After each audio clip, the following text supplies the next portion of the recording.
அருட்பெரும் ஜோதி அருட்பெரும் ஜோதி தனிப்பெரும் கருணை அருட்பெரும் ஜோதி எல்லாம் செயல்கூடும் என் ஆணை அம்பலத்தே எல்லாம் வல்லான் தனையே ஏத்து. ஓம் ஸ்ரீ ராமலிங்காபயம். ஓம் ஸ்ரீ ராமலிங்காபயம். ஓம் ஸ்ரீ ராமலிங்காபயம். எல்லோருக்கும் வணக்கம். இது எனது யூடியூப் சேனலான எல்லாம் செயல்கூடும் வள்ளலார். நான் வள்ளலார் முத்து பேசுகிறேன். இன்றைய பதிவில் நாம் அவா அறுத்தல் என்ற தலைப்பின் கீழ் வரும் 6வது பாடலுக்கான விளக்கத்தை பார்க்க இருக்கின்றோம். முதலில் நான் பாடல் வரிகளை படிக்கிறேன், பின்பு விளக்கத்தை பார்ப்போம். பாலிலே கலந்த சோரெனில் விரைந்தே பக்தியால் ஒரு வயிற்று சாலிலே அடைக்க தடைபடேன். வாளை தகுபலா மாமுதல் பழத்தின் தோளிலே எனினும் கிள்ளி ஓர் சிறிதும் சூழ்ந்தவர்க்கு ஈந்திடத் துணியேன். வாளிலேன் இருக்கில் வனத்திலே இருக்க வாய்ப்புள்ளேன். என் செய்வேன் எந்தாய். இதுதான் இந்த 6வது பாடல். இதுக்கு விளக்கம்: எந்தை பெருமானே, பாலிலே பெய்து பிசைந்த சோறு என்று சொன்னால் விரைந்து சென்று ஆர்வமுடன் பெரியதொரு சால் போன்ற வயிற்றில் அடைப்பதற்கு மனமுள்ளவனாக இருக்கின்றேன். அதே சமயம் வாழை, பலா, மா முதலிய பழங்களை உண்ணும்போது அவற்றின் தோள்களை கூட பிறருக்கு கிள்ளி கொடுக்க மனமில்லாதவனாகவும் வாழ்ந்து கொண்டிருக்கின்றேன். எனக்கு வாள் இல்லையே ஒழிய இருந்தால் காடுகளில் வாழும் தகுதியுடையேன். ஆதலால் உய்யும் வகைக்கு நான் என் செய்வேன் அப்படின்னு சொல்லி இறைவனிடம் வேண்டுறாங்க. பாருங்கள், எந்த அளவுக்கு ஒரு அவரையே அவர் தாழ்த்திக்கிட்டு எல்லாம் நம்மளுடைய குணங்களை அவருடைய குணங்களை எடுத்து இறைவனிடம் வேண்டுறாங்க. எப்படி இருக்கேன், என்னுடைய நிலைமை பால் சோறு அப்படின்னா அது சாப்பிட்டா நல்லா இன்பம் அளிக்கும்னு தேடி தேடி போய் வயிறு எப்படி சொல்கிறாங்க பாருங்கள், ஒரு பெரு வயிற்று சாலிலே அடைக்க தடைபடேன். சால் அப்படின்றது பார்த்திங்கன்னா அடி பருத்து வாயும் நல்லா அகன்றிருக்கக்கூடிய ஒரு பெரிய மண்பானை. நம்ம பார்த்துருக்கோம், பழங்காலங்கள்லாம் வச்சுருப்பாங்க மண்பானை, பெரிய பானை. அது மாதிரி இருக்காமல் அந்த வயிறு ஃபுல்லாக அடைக்கிறானம்மா. எதை போட்டு? பால் கலந்த சோறுனா விரும்பி ஃபுல்லாக வயிறு ஃபுல்லாக சாப்பிட்றேன்.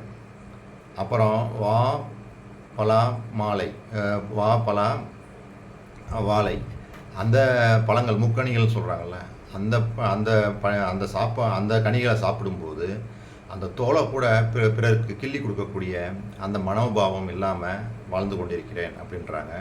அதோடு கூட எனக்கு வால் மட்டும்தான் இல்லை, வால் இருந்துருச்சு அப்படின்னா நான் காட்டில் வாழ்வதற்கு அனைத்து தகுதிகளையும் உடையவன் அப்படின்ற மாதிரி இந்த பாடலை எப்படி ஏற்றிருக்காங்க பாருங்கள். நம்மளுடைய நிலவரமும் அப்படி தான் இருக்குது. வயிறு ஃபுல்லாக உண்டா என்ன பிரச்சனையாகுன்றது தான் சொல்கிறாங்க. வயிறு ஃபுல்லாக உண்ணும்போது ஜீவகாருண்யம் பண்ணணுன்ற அந்த எண்ணமே வராது. ஏன்னா அந்த பசியோட அருமையே நம்மளுக்கு தெரியாது. அப்போ நல்லா சாப்பிட்டா நல்லா உறங்கணும், அப்படியே தான் மதப்பாக இருக்கும். அதே சமயத்தில் சேட்டைகள் பண்ணணுன்ற அந்த எண்ணங்கள் வரும். அதனால தான் சொல்கிறாங்க, வால் மட்டும்தான் இல்லை, வால் இருந்தால் நான் அந்த காடுகளில் வாழ முழு தகுதி உடையவனாகத்தான் இருந்திருப்பேன் அப்படின்ற மாதிரி அந்த பாடலை பாடியிருக்காங்க. சரி, இப்போ இதுக்கு நம்ம இப்போ ரெஃபரன்ஸாக என்ன பார்க்கலாம் அப்படின்னா, வள்ளல் பெருமான் அவர் அவருடைய நெருங்கிய நண்பர்களுக்கும் அவர் நிறைய பேர் அவருடைய ரொம்ப க்ளோஸாக இருக்காங்க. அவங்களுக்கெல்லாம் அவங்க கடிதம் எழுதியிருக்காங்க அந்த காலங்களில். அதை ஃபுல்லாக அந்த உரைநடை பகுதியில் பதிவு பண்ணியிருக்காங்க. அதில் இருந்து ஒரு 2 கடிதம், அப்புறம் உரைநடை பகுதியில் வள்ளல் பெருமான் இதெல்லாம் சொல்லியிருக்காங்க. உணவு பற்றி அந்த எப்படி சாப்பிடணும் அப்படின்னு சொல்லியிருக்காங்க. அதையும் கொஞ்சம் பார்த்து ஒரு சின்னதாக ஒரு விளக்கம் பார்க்கும்போது ஏன் இந்த வயிறு ஃபுல்லாக சாப்பிடக்கூடாது அப்படின்னு வள்ளல் பெருமான் சொல்கிறதுக்கு அங்கே தெளிவாக இருக்குது. அது முதல்ல நான் ஒரு கடிதம், இது பார்த்திங்கன்னா சிரஞ்சீவி ரத்தின முதலியாருக்கு ஒரு கடிதம் எழுதுகிறாங்க. இது எப்போ எழுதுகிறாங்க அப்படின்னா 10/6/1861. இதுக்கு வந்து இந்த பதிப்பிச்சவங்க என்ன தலைப்பு வச்சுருக்காங்கன்னா, அருந்தல் பொருந்தல் அளவு அப்படின்னு தலைப்பு வச்சுருக்காங்க. இதில் என்ன சொல்கிறாங்கன்னா, தாம், அதாவது அவர் வந்து சிரஞ்சீவி ரத்ன முதலியாருக்கு சொல்கிறாங்க, தாம் தம்முடைய தேகத்தை சாக்கிரதையாக உபசரித்து வர வேண்டும்.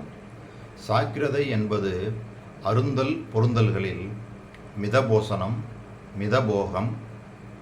மிதபோஜனமாவது கோபம், விராகம், அலட்சியம், முயற்சி, விரைவு இவை முதலிய ஏதுக்களால் குறைத்தல். விருந்து, சுவை, விருப்ப முதலிய ஏதுக்களால் ஏற்றல் இல்லாமல் சமமாக பொசித்தலாம். மிதபோகமாவது அதிபரிச்சயம், அதிஞாபக முதலிய ஏதுக்களால் இரவு பகல் தோற்றாது பொருந்தல். விவகாரம், அலட்சிய முதலிய ஏதுக்களால் பொருந்தாது இருத்தல். இவை இரண்டுமன்றி மாதத்து 2 விசை மாதரை புணருவது என்றபடி பொருந்தலாம். ஆகலின் இவ்வாறு நடத்த வேண்டும் அப்படின்னு சொல்லி அந்த சிரஞ்சீவி ரத்ன முதலியாருக்கு வந்து இந்த கடிதத்தில் எப்படி சொல்கிறாங்க பாருங்கள். அவருடைய உடம்பை எப்படி பாதுகாத்து கொள்ளணும் அப்படின்னு சொல்லி இங்கே வந்து அருந்தல் பொருந்தல், அதாவது உணவு சாப்பிடுவதிலையும் மனைவியுடன் அதாவது அந்த பொருந்துவது மனைவியுடன் அந்த உடல் உறவு கொள்வதிலையும் எதை எப்படி கடைபிடிக்கணும் அப்படின்றத வந்து இங்கே அருமையாக சொல்லியிருக்கிறாங்க. அதாவது மித போஜனம், அதுதான் மிதபோகம், ரெண்டுமே வேணும் அப்படின்னு தான் இங்கே வலியுறுத்தி சொல்கிறாங்க. இப்படி சொன்னவங்க அடுத்து பாருங்கள், உரைநடை பகுதியில் இப்படி சொல்கிறாங்க. அதாவது உரைநடை பகுதியில் உபதேசங்கள், நித்திய கர்ம விதிகள், சாதாரண விதியில் எப்படி சொல்கிறாங்கன்னா, பசி கண்டவுடன் தடை செய்யாமல் ஆகாரம் கொடுத்தல் வேண்டும். ஆகாரம் கொடுக்கும்போது மிகுந்த ஆலசியமும் ஆகாது, மிகுந்த தீவிரமும் ஆகாது. அதாவது ஆலசியம்னா தாமதம், தீவிரம்னா விரைவு. அதாவது ரொம்பவும் தாமதமாகவும் சாப்பிடக்கூடாது, ரொம்ப விரைவாகவும் சாப்பிடக்கூடாது அப்படின்றாங்க. முதல் பட்சம் சீரக சம்பா அரிசி அன்றி புன்சை விளையும் காரரிசியும் தவிர நேரிட்ட அரிசியின் வகைகள் ஆகும். அது சோறாகும்போது அதிக நெகிழ்ச்சியும் ஆகாது, அதிக கடினமும் ஆகாது. நடுத்தரமாகிய சோற்றை அக்கினி அளவுக்கு அதிகப்படாமலும் குறைவுபடாமலும் அறிந்து உண்ணுதல் வேண்டும். ஆயினும் ஒரு பிடி குறைந்தபட்சமே நன்மை. அதாவது பசியோட அளவு தெரிஞ்சு அதிகப்படாமலும் குறைவுபடாமலும் அறிந்து உண்ண வேண்டும். இருந்தபோதும் ஒரு பிடி குறைந்தபட்சமே நன்மை அப்படின்றாங்க. இப்போ பசி அந்த அளவு தெரிஞ்சுக்கிட்டு ரொம்ப அதிகமாக சாப்பிடக்கூடாது, குறைவாகவும் சாப்பிடக்கூடாது. இருந்தாலும் அளவுக்கு கொஞ்சம் ஒரு பிடி கம்மியாக சாப்பிட்றதே பெட்டர் அப்படின்னு சொல்கிறாங்க. போஜனம் செய்த பின்னர் நல்ல நீர் குடித்தல் வேண்டும். அந்த நல்ல நீரும் வெந்நீராதல் வேண்டும். அதுவும் அதிகமாக குடியாதிருத்தல் வேண்டும் அப்படின்னு கூட சொல்கிறாங்க.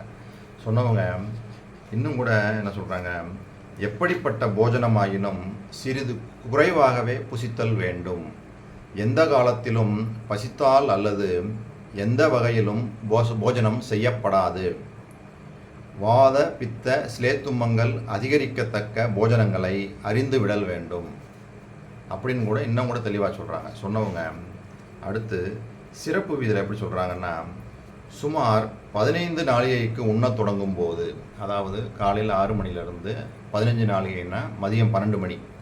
அப்போ 12 மணிக்கு, அதாவது காலையில் வந்து என்ன சொல்கிறாங்க, ஏதாவது ஒரு மூலிகைகள்லாம் சொல்கிறாங்க. அந்த மூலிகைகளை ஒரு சூரணமாக வச்சுக்கிட்டு அதை வந்து பசும்பாலில் சர்க்கரையை கலந்து சாப்பிட்லாம் அப்படின்னு சொல்லி சொல்கிறாங்க. சொன்னவங்க 15 நாளிகைக்கு உண்ணத் தொடங்கும் போது, அதாவது பகல் 12 மணிக்கு உண்ணத் தொடங்கும் போது முன் பசித்த போஜனம் முழுதும் ஜீரணித்ததை நன்றாக ஊன்றி அறிந்து, பின்பு ஜீரணித்த அக்கணமே விருப்பால் ஏறாமலும் வெறுப்பால் குறையாமலும் தராசு முனை போல் அளவறிந்து அந்த அளவின்படி அதிக விரைவும் அதிக தாமதமும் இல்லாதபடி சமமாக புசித்தல். எவ்வளோ தெளிவாக சொல்லிட்டாங்க பாருங்கள். எப்படி ஆகாரம் உள்ளணும், எது வந்து சரியாக இருக்கும் நம்ம உடம்புக்குன்னு சொல்லி தெளிவாக சொல்லியிருக்கிறாங்க. இந்த பாடலில் எப்படி சொல்கிறாங்க, பாலிலே கலந்த சோரெனில் விரைந்து பத்தியால் ஒரு பெரு வயிற்று சாலிலே அடைக்க தடைபடேன். அதாவது எனக்கு விருப்பமான உணவாக இருக்கும்போது வயிறு சால் போல் இருக்கக்கூடிய அந்த வயிறை முழுவதும் நிரப்புவதற்கு நான் தயங்குவதில்லை அப்படின்னு சொல்கிறாங்க. அப்படி சாப்பிடக்கூடாது அப்படின்றதுக்கு தான் இத்தனை ரெஃபரன்ஸ். அப்போ உணவில் வந்து விருப்பமான உணவாக இருந்தாலும் சரி, விருப்பம் இல்லாத உணவாக இருந்தாலும் சரி, நம்ம பசியோட அளவு அதுக்கும் ஒரு படி கம்மியாக தான் சாப்பிடணும். அதுவும் அளவறிந்து உண்ணணுன்றாங்க பாருங்கள், அருமையாக சொல்கிறாங்க. முன் பசித்த போஜனம் முழுவதும் ஜீரணித்ததை நன்றாக ஊன்றி அறிந்து பின்பு ஜீரணித்த அக்கணமே விருப்பால் ஏறாமலும் வெறுப்பால் குறையாமலும் தராசு முனைபோல் அளவறிந்து அந்த அளவின்படி அதிக விரைவும் அதிக தாமதமும் இல்லாதபடி சமமாக புசித்தல். எவ்வளோ அருமையாக சொல்லியிருக்காங்க பாருங்கள். ஆனால் இன்றைக்கி நம்மளுடைய நிலவரம் எப்படி இருக்குது? விருப்பமான உணவுன்னு இருந்ததுன்னா வயிறு ஃபுல்லாகவே சாப்பிட்றோம். அந்த அளவு மீறி போனாலுமே நம்மளுக்கு தெரியுது, இருந்தாலுமே ருசியாக இருக்குன்னு சாப்பிட்றோம். அதே சமயத்தில் கொஞ்சம் நம்மளுக்கு பிடிக்காத உணவே வைக்கிறாங்கன்னு வச்சுக்கோங்களேன். அப்போ வந்து என்ன பண்ணுறோம், நம்மளே குறைச்சிக்கிறோம். ஏன்னா இது பிடிக்கல, அவ்வளோதான் போதும். அவங்களே வந்து என்ன சாப்பிடுங்கன்னா போதும் வயிறு நிரம்பிடுச்சுன்னு சொல்லிட்டு நம்மளா சொல்லிவிட்டு அதுலேருந்து அப்படியே வந்துடுறோம். அப்படி இருக்கக்கூடாது அப்படின்றாங்க. பசியோட அளவு முதல்ல பசிச்சு தான் சாப்பிடணும். அப்படியே சாப்பிடும் போதும் அளவறிந்து அந்த லிமிட்டோடு ஸ்டாப் பண்ணிக்கிறோம். அதுக்கு மேலே அதிகமாக சாப்பிடக்கூடாது அப்படின்னு சொல்லி சொல்கிறாங்க. சரி, அது விருப்பமான உணவாக இருந்தாலும் சரி, விருப்பம் இல்லாத உணவாக இருந்தாலும் சரி. இப்படி சொன்னவங்க அடுத்து இன்னொரு கடிதம். இது வந்து 15 பிப்ரவரி 1859 புதுவை வேலு முதலியாருக்கு எழுதுகிறாங்க. இந்த கடிதத்தில் வந்து ஏன் இந்த கடிதத்தை நான் படிக்க போகிறேன் அப்படின்னா, இதுலேயும் வந்து பாருங்களேன், அருமையாக அந்த உணவை பற்றி அதோட கொடுமையை பற்றி இதில் எழுதியிருக்காங்க. எப்படி சொல்கிறாங்க பாருங்கள். அவருக்கு சொல்கிறாங்க, அதாவது புதுவை வேலு முதலியாருக்கு 15 பிப்ரவரி 1859 எழுதின கடிதம். தாங்களும் இரவும் பகலும் நமது ஆண்டவனை இடைவிடாமல் சிந்தித்து கொண்டு சாக்கிரதையோடு இருக்க வேண்டும் என்று தங்களையும் பிரார்த்திக்கின்றேன். நம்மை பெற்ற தாயை பார்க்கிலும் அனந்த கோடி பங்கு நம்மிடத்தில் தயவுள்ளவன் நமது ஆண்டவன். ஆகலால் நமக்கு ஒரு காலத்திலும் குறைவு நேரிடாது, இது சத்தியம். ஆனால் நாம் நம்பிக்கை தவறாது இருக்க வேண்டும். பாருங்கள், எவ்வளவு அருமையான தன்னம்பிக்கை கொடுக்கக்கூடிய வாசகங்கள் எப்படி எழுதுகிறாங்க பாருங்கள். அப்போ எந்த அளவுக்கு அவர் வந்து ஒவ்வொருத்தவங்கள்ட்டையும் பிரியம் வச்சுருக்காங்க பாருங்கள். அவங்களுடைய அபிமானிகளுக்கும் அவர் நெருங்கிய உறவினர்களுக்கும் அவரை நெருங்கி இருக்கக்கூடிய நண்பர்களுக்கும் அவர் எப்படிலாம் கடிதம் எழுதுகிறாங்க பாருங்கள். இன்னொரு இதை படிக்கிறேன் பாருங்கள். அவர் சொல்லக்கூடிய கடவுளுடைய அந்த குணங்களை சொல்கிறாங்க பாருங்கள். எப்படி சொல்கிறாங்க பாருங்கள். தாங்களும் இரவும் பகலும் நமது ஆண்டவனை இடைவிடாமல் சிந்தித்து கொண்டு சாக்கிரதையோடு இருக்க வேண்டும் என்று தங்களையும் பிரார்த்திக்கின்றேன். நம்மை பெற்ற தாயை பார்க்கிலும் அனந்த கோடி பங்கு நம்மிடத்தில் தயவுள்ளவன் நமது ஆண்டவன். ஆதலால் நமக்கு ஒரு காலத்திலும் குறைவு நேரிடாது, இது சத்தியம்.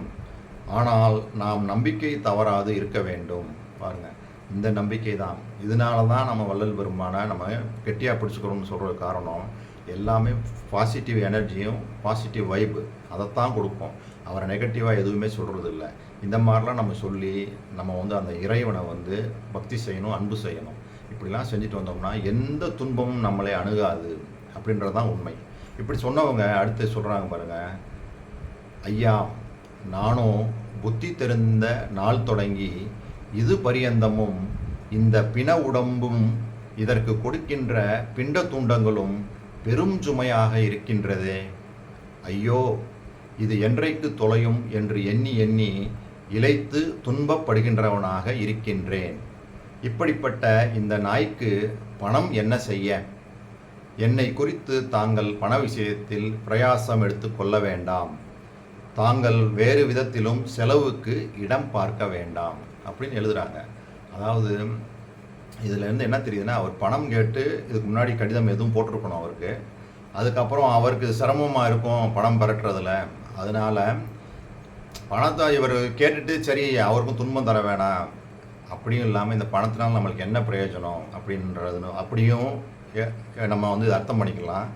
அதே சமயத்தில் இந்த உடம்புக்கு வந்து இந்த உணவுகளை சாப்பிட்டுக்கிட்டே இருக்கும் பார்த்தீங்களா, சாப்பிட்டு தூங்கி இது மேலே ஒரு சலிப்பு வருது. இப்போ நம்மளுக்கு அந்த மாதிரி சலிப்பு வருதா அப்படின்னு நம்ம தான் கேட்டுக்கொள்ளணும். எனக்கு வந்து சலிப்பு வரமாட்டேங்குது. இப்போ வந்து பார்த்தீங்கன்னா இச்சை தான் போகுது. இப்போ சாப்பிடணும் அப்படின்னு இருக்கும்போது பார்த்தீங்கன்னா நம்மளுக்கு பிடிச்ச சாப்பாடெலாம் வந்துச்சுன்னா சாப்பிட போகிறோமேன்ற அந்த சந்தோஷம் தான் வருது. அதே மாதிரி வீட்டில் வந்து சொல்கிறாங்க நைட் வந்து இதை செஞ்சிடவானோடனே நம்மளுக்கு பிடிச்சதை செய்கிறோம்னு சொல்கிறாங்களே, ஓகே செஞ்சிரு அப்படின்னும் போது மனசு என்ன பண்ணுது, உள்ளுக்குள்ளே வந்து உள்ளார சந்தோஷமாகுது, சலிப்பு வரலை, இச்சை தான் போகுது.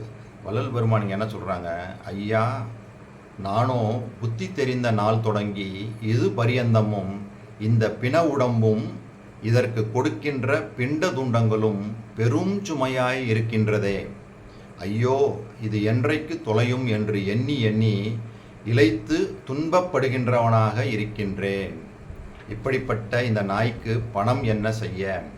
என்னை குறித்து தாங்கள் பண விஷயத்தில் பிரயாசம் எடுத்துக்கொள்ள வேண்டாம், தாங்கள் வேறு விதத்திலும் செலவுக்கு இடம் பார்க்க வேண்டாம். அப்போ அவர் பணம் காசையும் பெருசாக துச்சமாக மதிக்கிறாங்க. அதே சமயத்தில் இந்த பிண உடம்புன்னு சொல்கிறாங்க, அந்த பிண உடம்புக்கு பிண்ட துண்டங்களும் பெரும் சுமையாக இருக்கின்றதே, இந்த என்றைக்கு தொலையும் என்று எண்ணி இளைத்து துன்பப்படுகின்றவனாக இருக்கின்றேன்னு சொல்லி இங்கே வந்து என்ன சொல்கிறாங்க, அவருடைய சலிப்பை காட்டுறாங்க. அப்போ நம்மளுக்கும் என்ன வேணும், நாமும் இந்த உணவு மேலே சலிப்பு வரணும். எப்போல்லாம் நம்மளுக்கு இச்சை வருதோ, நல்லா சாப்பிடணும், நம்மளுக்கு பிடித்த உணவுலாம் இருக்குதுன்னும் போது நம்மளுக்கு வந்து அந்த இச்சை ஏற்படுது அப்படின்னா நாம் இன்னும் பக்குவப்படலான்னு தான் அர்த்தம். அப்படி இருக்கும்போது நம்மளுக்கு கடவுளுடைய அருளை பெறுவதற்கு இன்னும் தாமதம் தான் ஆகும். அப்படின்றது தான் வள்ளல் பெருமானுடைய இந்த பாடல்கள் வாயிலாக நம்மளுக்கு தெரிய வருது. இந்த ப்ராக்டிக்கலாகவும் பார்க்கும்போது அதுதான் உண்மையாகவும் இருக்குது. ஏன்னா நம்மளுக்கு இந்த இச்சைகள்லாம் இருக்க அந்த இச்சைகள் நம்மளுக்கு பிரியமான உணவுகளை நல்லா சாப்பிட சோம்பலும் அந்த உறக்கமும் வருது. அது வரும்போது காமம் வரும். காமம் இதெல்லாம் வரும்போது நாம் வந்து கடவுள்கிட்ட இருந்து தூரமாக போகிறோம். ஏன்னா உலகியலில் நம்ம போயிட்டுருக்கோம். அப்போ அந்த உலகியலில் அந்த மாயா உலகத்தில் போனோம்னா அந்த மாயா உலகம் சார்ந்த அதிலேயே தான் இருப்போம். அருளியலில் அந்த அருள் இன்பம் நம்மளால் பெற முடியாது. அதனால தானே சொல்கிறாங்க இதை ஃபுல்லாக ஊரமுது அப்படின்றாங்க. இந்த ஊரமுது சாப்பிட்டோம்னா ஊரமுது சாப்பிட்டு ஒளியாதே அந்தோ அப்படின்றாங்க. அப்போ ஆறமுது சாப்பிடணும். அந்த ஆறமுது சாப்பிடணும்னா நாம் அருள் வழிக்கு அப்படி மாறணும். கீழே போகிற இதை வந்து நம்ம மேல் செல்லும் வீதிக்கு போகணும்.